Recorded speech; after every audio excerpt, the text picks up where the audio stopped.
P P ദിവ്യയുടെ ജാമ്യാപേക്ഷ ഇന്ന് കോടതി പരിഗണിക്കുന്നുണ്ട്. അതോടൊപ്പം തന്നെ പി ദിവ്യക്കെതിരെ പാർട്ടിയുടെ നടപടി വന്നിരിക്കുന്നു. അതിഭീകരമായ നടപടിയാണ്, ബ്രാഞ്ചിലേക്ക് തരം താഴ്ത്തിയിരിക്കുന്നു. അതിഭീകരമായ നടപടിയാണെന്ന് ഞാൻ പറഞ്ഞതിൽ പി ദിവ്യയെ സംബന്ധിച്ചിടത്തോളം CPMൻ്റെ ജില്ലാ കമ്മിറ്റി മെമ്പറായി നിൽക്കുന്ന ഒരാൾ പെട്ടെന്ന് ബ്രാഞ്ചിലേക്ക് തരം താഴ്ത്തപ്പെടുക എന്ന് പറയുന്നത് അയാളെ സംബന്ധിച്ചിടത്തോളം ഒരു എന്താണ് മനപ്രയാസം ഉണ്ടാക്കുന്ന ഒരു കാര്യം തന്നെയാണ്. കാര്യം നാണക്കേടും കൂടി. അതെ, ഒരു പാർട്ടി മെമ്പറായൊക്കെ നിന്ന ഒരാളെന്ന നിലയ്ക്ക് എനിക്ക് അതിൻ്റെ പ്രയാസം കുറച്ചുകൂടെ മനസ്സിലാവുന്ന ഒരാളാണ്. അപ്പോൾ അത് പ്രയാസം തന്നെയാണ്. പക്ഷേ ഇതിലെനിക്ക് അത്ര പൂർണ്ണമായ വിശ്വാസമില്ല. കാരണം ഒരു 2 മാസം കൊണ്ട് പി ദിവ്യ വീണ്ടും പി ശശി ആഭ്യന്തര വകുപ്പിലേക്ക് കയറിയതുപോലെ വീണ്ടും ജില്ലാ കമ്മിറ്റിയിലേക്ക് തിരിച്ചു വരും എന്നാണ് CPMൻ്റെ എൻ്റെ ഒരു പ്രതീക്ഷ. എന്താണ് കാര്യം? CPMൻ്റെ സമീപകാല ചരിത്രം തെളിയിക്കുന്നത് അതാണ്. അതായത് ഇത് കണ്ണിൽ പൊടിയിടാനുള്ള ഒരു തരം താഴ്ത്തൽ മാത്രമാണ്. ആരുടെ കണ്ണിൽ? മഞ്ജുഷയുടെയും നവീൻ ബാബുവിൻ്റെ മറ്റു ബന്ധുക്കളുടെയും പത്തനംതിട്ട ജില്ലാ കമ്മിറ്റിയുടെയും ഒക്കെ കണ്ണിൽ പൊടിയിടാനുള്ള ജനങ്ങളുടെ മുന്നിൽ ഒരു ന്യായീകരണത്തിന് വേണ്ടി പ്രത്യേകിച്ച് ഇലക്ഷനാണ്.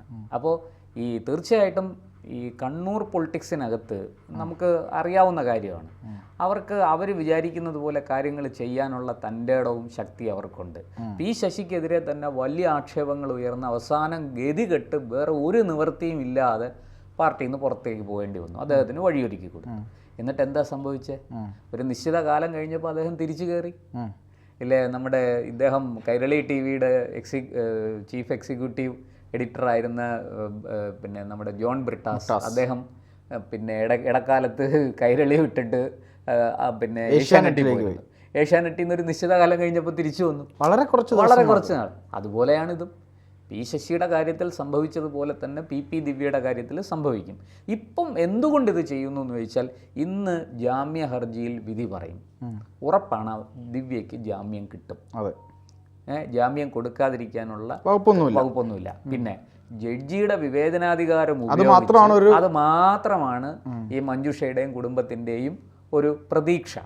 അല്ലെങ്കിൽ ദിവ്യയ്ക്ക് വേറെ വലിയ തട്ടുകേടൊന്നുമില്ലാതെ ജാമ്യം കിട്ടും. അങ്ങനെ ജാമ്യം കിട്ടിയാൽ അത് പാർട്ടിക്ക് ഒരു മോശമാണ്, ഒരു ചീത്തപ്പേരാണ്. എന്ന് വെച്ചാൽ ദിവ്യയ്ക്ക് ജാമ്യം കിട്ടി, സർക്കാർ പ്രോസിക്യൂഷൻ വേണ്ട വിധത്തിൽ വാദിച്ചില്ല, അങ്ങനെയാണ് ഇങ്ങനെയാണ്, മാധ്യമങ്ങളെല്ലാം കൂടെ ഇരുന്ന് അങ്ങ് അലക്കും. ഇന്നത്തെ അന്തിച്ചർച്ച വളരെ പെട്ടെന്ന് പാലക്കാട് കള്ളപ്പണത്തിൽ നിന്നും ദിവ്യയുടെ ഇതിലേക്ക് മടങ്ങി വരും. അപ്പോൾ ആ ഒരു ദിവ്യയ്ക്ക് കിട്ടുന്ന മെറിറ്റ് പാർട്ടിക്ക് ദോഷം ചെയ്യും. പ്രത്യേകിച്ചും കണ്ണൂർ ജില്ലാ ഘടകം വലിയ പ്രതിരോധത്തിലാവും.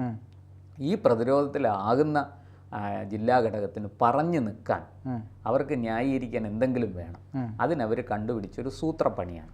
അതിന് EP ജയരാജനും P ജയരാജനും MV ജയരാജനും, ജില്ലാ സെക്രട്ടറി MV ജയരാജനും കണ്ണൂർ ജില്ലാ സെക്രട്ടേറിയറ്റും അതിന് മൗനസമ്മതം കൊടുക്കുകയായിരുന്നു. അവരും യോജിച്ചു എന്നാണ് നമുക്ക് കിട്ടുന്ന വിവരം. അതായത് ദിവ്യ പിന്നെ ഇപ്പോഴത്തെ സാഹചര്യത്തിൽ ദിവ്യയെ ഈ ഇരിണാവ് ഡാം ബ്രാഞ്ചിലേക്കാണ് തരം താഴ്ത്തിയിരിക്കുന്നത്.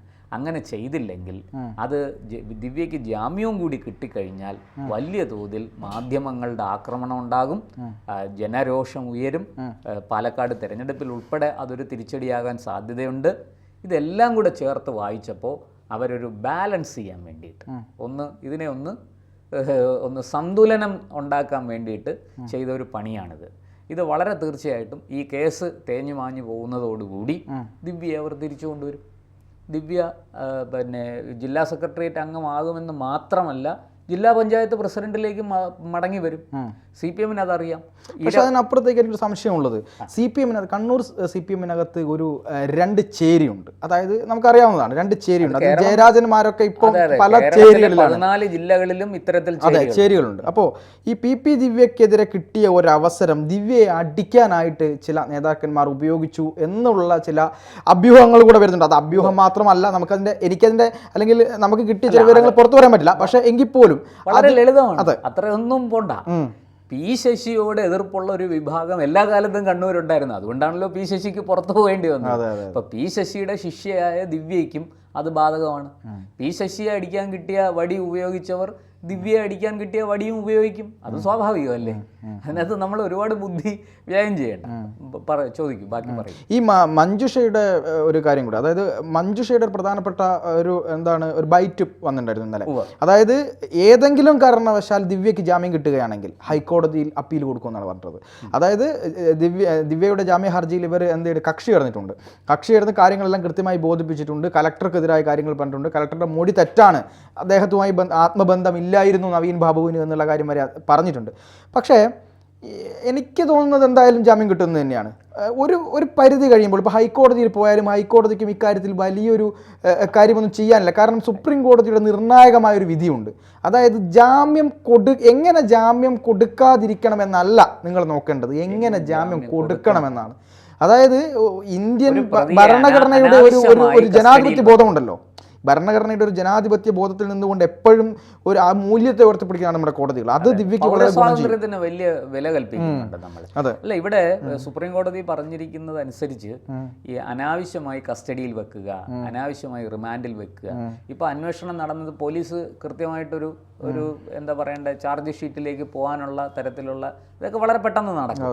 വേണമെങ്കിൽ പോലീസിനെ അത് വെച്ച് താമസിപ്പിക്കുകയും ചെയ്യാം. ഇത് രണ്ടും പോലീസിന്റെ കയ്യിലുണ്ട്.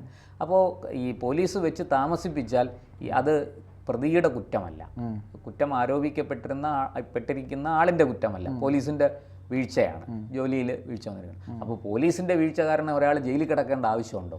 ഇല്ല. 90 ദിവസം കുറ്റം കൊടുത്തില്ലെങ്കിൽ അവർക്ക് ജാമ്യം കിട്ടും. ഇവിടെ ഇപ്പോൾ ഇതൊരു ആത്മഹത്യ പ്രേരണ കുറ്റമാണ്, അതിന് അത്രയും ഗൗരവമേ ഉള്ളൂ.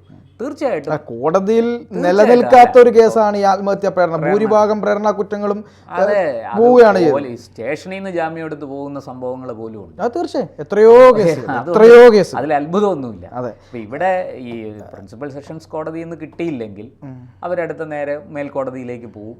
സ്വാഭാവികമായിട്ടും അവിടെ ഇത്രയൊന്നും പ്രശ്നമില്ലാതെ അവർക്ക് ജാമ്യം കിട്ടും. അവിടെ പിന്നെ ഇത്രയും വലിയ ആർഗ്യുമെന്റ്സ് ഒന്നും ഉയർത്തി ജാമ്യം തടയാൻ പറ്റും എന്ന് എനിക്ക് അല്ല. ഹൈക്കോടതിയിലും സുപ്രീം കോടതിയിലും പോകുമ്പോൾ ജാമ്യത്തിന്റെ സാങ്കേതികത്വം കുറയുകയും ജാമ്യ സാധ്യത കൂടുകയാണ് ചെയ്യുന്നത്. അത് നമുക്ക് പല കേസുകളിലും അറിയാം.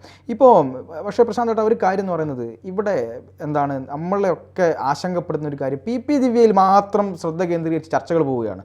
കലക്ടറുണ്ട്, ഇതിന്റെ പുറകിൽ പ്രവർത്തിച്ച ഒരു പറ്റം മാഫിയകളുണ്ട്, ഈ പെട്രോൾ പമ്പുമായി ബന്ധപ്പെട്ട വിഷയങ്ങളുണ്ട്, ഇതിന്റെ പുറകിൽ പ്രവർത്തിച്ച ആളുകളെ പറ്റിയുള്ള ഒരു കാര്യം വരുന്നില്ല.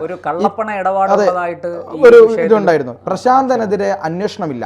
ആരാണ് പ്രശാന്തിനെതിരെ പിന്നിൽ പ്രവർത്തിച്ചതെന്ന കാര്യത്തിൽ അന്വേഷണമില്ല. തൃച്ചംബലം ക്ഷേത്രവുമായി ബന്ധപ്പെട്ട് കൊടുത്ത പ്രശാന്തിനെതിരെ ഒരു വിജിലൻസ് അന്വേഷണം പോലും കേസില്ല. തൃച്ചംബലം ക്ഷേത്രവുമായി ബന്ധപ്പെട്ട് ഭൂമി ഇടപാടുമായി ബന്ധപ്പെട്ട് പ്രശാന്ത് ഏട്ടൻ പറഞ്ഞതുപോലെ 1000 ഏക്കറിന്റെ കാര്യം പറയുന്നു. ഇതിലൊക്കെയുള്ള ഈ കോക്കസ്, ഈ നെക്സസിനെ പറ്റി അന്വേഷണമില്ല. അരുൺ കെ വിജയനെ സംരക്ഷിക്കാൻ വേണ്ടി IAS അസോസിയേഷൻ തന്നെ രംഗത്ത് വരുന്നു. ഇപ്പോൾ സത്യം പറയുകയാണെങ്കിൽ ഒരു IAS അസോസിയേഷൻ ഉളുപ്പുണ്ടോ എന്നാണ് എനിക്ക് ആദ്യം ചോദിക്കാനുള്ളത്. കാരണം ഇദ്ദേഹവും ഒരു ADM ആയിരുന്നില്ലേ?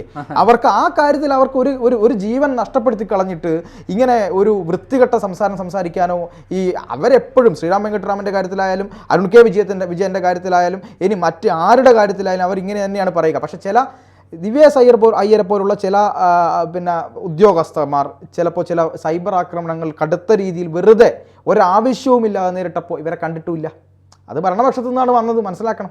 അപ്പോൾ ഇത്തരത്തിലുള്ള ചില കാര്യങ്ങളുണ്ട്. അപ്പോൾ ഈ നെക്സസിലേക്ക് അന്വേഷണം പോകുന്നില്ല. ഒരിക്കലും ഈ നെക്സസിലേക്ക് അന്വേഷണം കാര്യമായിട്ട് പോവില്ല. കാരണം പോലീസിന് അതിനുള്ള അനുമതി അവർ കൊടുത്തിട്ടില്ല. ഇപ്പോൾ ഇവിടെ സംഭവിക്കണം എന്താണെന്ന് വെച്ച് കഴിഞ്ഞാൽ മഞ്ജുഷയെ തൃപ്തിപ്പെടുത്തണം. മഞ്ജുഷ വലിയ ബഹളം ഉണ്ടാക്കാതെ, മഞ്ജുഷ ഒരു CBI അന്വേഷണത്തിന് കോടതിയെ സമീപിക്കാൻ തയ്യാറാകാതെ മഞ്ജുഷയെ എങ്ങനെയെങ്കിലും ഒന്ന് ഒതുക്കി അവരുടെ പക്ഷത്ത് നിർത്തി. അവരുടെ തന്നെ യൂണിയനിൽപ്പെട്ടയാളാണ് മഞ്ജുഷയും, ഡെപ്യൂട്ടി തഹസീൽദാരാണ്. അപ്പോൾ സ്വാഭാവികമായിട്ടും മഞ്ജുഷയും കുടുംബത്തിനെയും, പിന്നെ ഈ നവീൻ ബാബുവിൻ്റെ കുടുംബം ഒരുപാട് ശാഖകളുള്ള പത്തനംതിട്ട ജില്ലയിലും പത്തനംതിട്ടയ്ക്ക് പുറത്തേക്കും കൊല്ലം ജില്ലയിലും ഒക്കെ അവർക്ക് ബന്ധുക്കളും എല്ലാം ഉണ്ട്. ഇവരിൽ ഏറിയ കൂറും CPMകാരാണ്. കുറച്ച് പേരാണ് BJPയിലുള്ളത്. ഞാൻ വ്യക്തിപരമായിട്ട് അന്വേഷിച്ചപ്പോൾ ഈ മലയാലപ്പുഴ പഞ്ചായത്തിലും മറ്റുമൊക്കെ, മലയാലപ്പുഴ പഞ്ചായത്തിലെ ഒരു മെമ്പറായിരുന്നു ഇദ്ദേഹത്തിന്റെ അമ്മ. ആദ്യം മത്സരിച്ച് തോറ്റു, പിന്നീട് രണ്ടാമത് മത്സരിച്ച് ജയിച്ചു. പാർട്ടി കുടുംബമാണ്. കടുത്ത പാർട്ടി കുടുംബമാണ്. നവീൻ ബാബു ഊണിലും ഉറക്കത്തിലും എല്ലാം അടിമുടി പാർട്ടിക്കാരനാണ്. അപ്പോൾ അങ്ങനെയുള്ളൊരു കുടുംബത്തിൽ ഒരാളിന് ദാരുണമായൊരു മരണം സംഭവിക്കുക, അതിനെക്കുറിച്ച് ഒരുപാട് ദുരൂഹമായ കാര്യങ്ങൾ ഉയരുക, അത് ചർച്ചയാകുക, മാധ്യമങ്ങളത് വലിയ തോതിൽ ചർച്ച ചെയ്യുക, ഇതൊക്കെ പാർട്ടിക്ക് അവിടെ വലിയ ഇടിവുണ്ടാക്കുന്ന കാര്യങ്ങളാണ്, വലിയ ഹാനി ഉണ്ടാക്കുന്ന കാര്യങ്ങളാണ്. അപ്പോൾ അതിനെ മറികടക്കാൻ ഇപ്പോൾ തീർച്ചയായിട്ടും പാർട്ടിക്ക് വേറെ വഴികളൊന്നുമില്ല. അതുകൊണ്ടാണ് അവർ ദിവ്യയെ തരം താഴ്ത്തിയത്. കണ്ണിൽ പൊടിയിടലാണ്. അതേസമയം ഇതിൻ്റെ പുറത്ത് മറ്റൊരു അന്വേഷണവും ഉണ്ടാകില്ല. ഇത് വളരെ കൃത്യമായിട്ട് ഇപ്പം തന്നെ അതിൻ്റെ ആ മാധ്യമങ്ങളൊക്കെ കൊടുത്തുകൊണ്ടിരുന്ന ശ്രദ്ധയ്ക്ക് ഗൗരവത്തിന് ശക്തി കുറഞ്ഞു. ഇനി അത് കുറഞ്ഞു വരും. പാവം മഞ്ജുഷയും അദ്ദേഹത്തിൻ്റെ 2 മക്കളും നീതി ലഭിക്കാതെ എന്താ പറയണ്ടേ ഇങ്ങനെ അങ്ങ് ഒതുങ്ങിപ്പോയേക്കാം. ഒരു പക്ഷേ അവർ കെ രമയെ പോലെ അവർ വളരെ തൻ്റെ ഇടത്തോടു കൂടി മുന്നിൽ വന്നു നിന്ന് പോരാടിയാൽ ഒരു CBI അന്വേഷണമോ അല്ലെങ്കിൽ കേന്ദ്ര ഏജൻസി തഹസീൽദാർ പോസ്റ്റ് എങ്ങാനുള്ള ഒരു ഉദ്യോഗസ്ഥയല്ല. അതെ ഡെപ്യൂട്ടി തഹസീൽദാരോ ആണ് അവരിപ്പോൾ. അപ്പോൾ അതിൻ്റെതായ ഒരു ധൈര്യം അവർക്ക് അറിവുള്ള സ്ത്രീയാണ്. അവർക്ക് കാര്യങ്ങൾ പിന്നെ എന്താ പറയുക സമചിത്തതയോടെ ചെയ്യാനുള്ള കരുത്തുണ്ട്, മനോബലമൊക്കെ ഉണ്ട്. അവരത് ചെയ്താൽ കേസ് മറ്റൊരു വഴിയിലേക്ക് പോകും. ഇല്ലെങ്കിൽ ഇതും ഒരുപാട് കേസുകളുടെ കൂട്ടത്തിൽ, 100 കണക്കിന് കേസുകളുടെ കൂട്ടത്തിൽ നവീൻ ബാബുവും ഏതെങ്കിലും ഒരു ഫയലിൻ്റെ അടിത്തട്ടിലേക്ക് മറയപ്പെടും. ഇതാണ് ദിവ്യയുടെ തരം താഴ്ത്തൽ കൊണ്ട് പാർട്ടി ഉദ്ദേശിക്കുന്നത്.